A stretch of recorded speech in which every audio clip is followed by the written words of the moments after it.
Unstable states, stable powers, an investigation into a global geopolitical strategy. Why do certain regions of the world seem condemned to permanent instability? Why do the same countries, decade after decade, fall back into political, economic, and security crises without ever achieving lasting stability? Is this simply the result of historical coincidence, internal mismanagement, or an alleged developmental lag, often invoked to explain these failures? Or should we look elsewhere, toward broader, colder, and far more strategic geopolitical logics?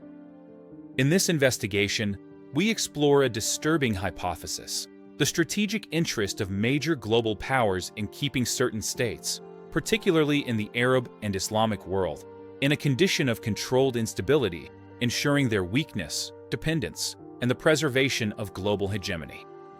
An unstable state is not necessarily an unpredictable one. On the contrary, instability often makes a country easier to influence, contain, and direct. Recent history offers clear examples.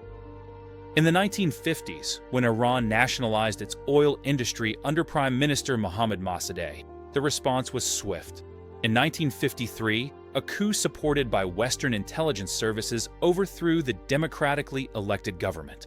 The message was unmistakable: sovereignty has limits when it threatens major strategic interests. When a country is politically weakened, it becomes economically dependent. When it becomes economically dependent, it gradually loses its decision-making sovereignty. And once that sovereignty is lost, national choices are no longer driven by long-term interests, but by short-term survival. At that point, instability ceases to be an accident of history. It becomes a geopolitical lever. A country trapped in permanent crisis spends its resources on security rather than development. It buys weapons instead of investing in education, industry, or scientific research. It turns to international loans, accepts structural adjustment programs, and negotiates from a position of weakness. No region illustrates this dynamic more clearly than the Middle East. Despite its central importance, geographically, energetically, and demographically, the region has experienced an almost uninterrupted succession of conflicts since the end of World War II. Lebanon provides a telling example. The civil war that began in 1975, fueled by regional and international interference, permanently weakened the state. Since then, the country has oscillated between political crises, institutional paralysis, and economic collapse, an example of a fragmented state unable to act as an independent regional power. Syria represents another emblematic case. Beginning in 2011, an internal uprising rapidly evolved into a regional and international war involving multiple foreign powers. Beyond the human tragedy, the geopolitical outcome is clear: a fragmented, sanctioned, and severely weakened state, effectively removed from regional influence. Jordan, often portrayed as a model of stability, offers a different perspective. That stability rests largely on sustained foreign aid, particularly since the 1994 peace treaty with Israel. The state functions, but its political and economic room for maneuver remains closely tied to external support. Egypt, a historic pillar of the Arab world, follows a similar pattern. After the Camp David Accords of 1978, Egypt became a key strategic partner of the West in exchange for substantial military and economic aid. Yet this relationship also produced chronic debt and economic conditionalities that continue to constrain national sovereignty. One common thread emerges clearly: these states must neither collapse entirely nor become fully autonomous. They must remain functional, but dependent. The issue becomes even more sensitive when oil and gas are involved. Where energy resources exist, foreign interests inevitably follow.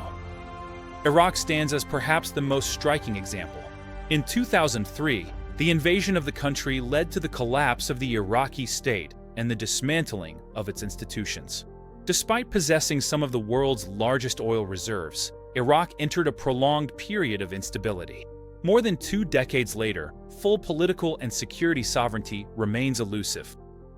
Iran, meanwhile, has endured decades of severe economic sanctions.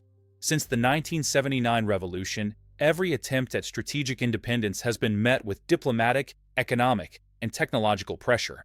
The goal has not been total collapse, but continuous attrition. The Gulf states present a different, yet equally revealing, configuration. Their energy wealth is immense, but their security is largely externalized. Since the 1991 Gulf War, Western military presence in the region has become structural. Prosperity is tolerated, but strategic dependence remains. The implicit message is consistent. Resources may circulate, but power must never concentrate. These dynamics are not purely economic. They are also strategic, military, and ideological. A unified, stable, and sovereign Arab and Islamic world would represent a major demographic force, an energy power capable of influencing global markets, and a political actor able to challenge the existing international order. History shows that every attempt at autonomous regional construction, whether Nasser's Pan-Arabism in the 1950s and 1960s or more recent projects of strategic independence, has faced pressure, fragmentation, or external intervention. This scenario of a strong, independent bloc is precisely the one to be avoided. This is where the concept of controlled chaos comes into play. Total disorder is dangerous because it becomes uncontrollable, but controlled chaos is profitable and strategically effective. Neither lasting peace, which would allow autonomous development, nor decisive war, which would fundamentally reshape power balances. Just enough instability to justify arms sales, maintain military bases, influence governments, and shape political and economic choices. Prolonged conflicts, frozen crises, states weakened, yet still functional. So, in light of these historical realities, a fundamental question arises. What if the real question is not, why do these countries keep failing, but rather, who truly benefits from their instability? Because in international relations, the weakness of some is rarely a mere accident. It is often the condition for the power of others. Understanding these mechanisms does not mean denying internal responsibilities, but refusing to analyze global power structures means accepting an incomplete reading of history. And understanding how power operates is already the first step toward freeing oneself from it. Let us know what do you think in the comments. Don't forget to subscribe and leave a like. Thank you and see you soon.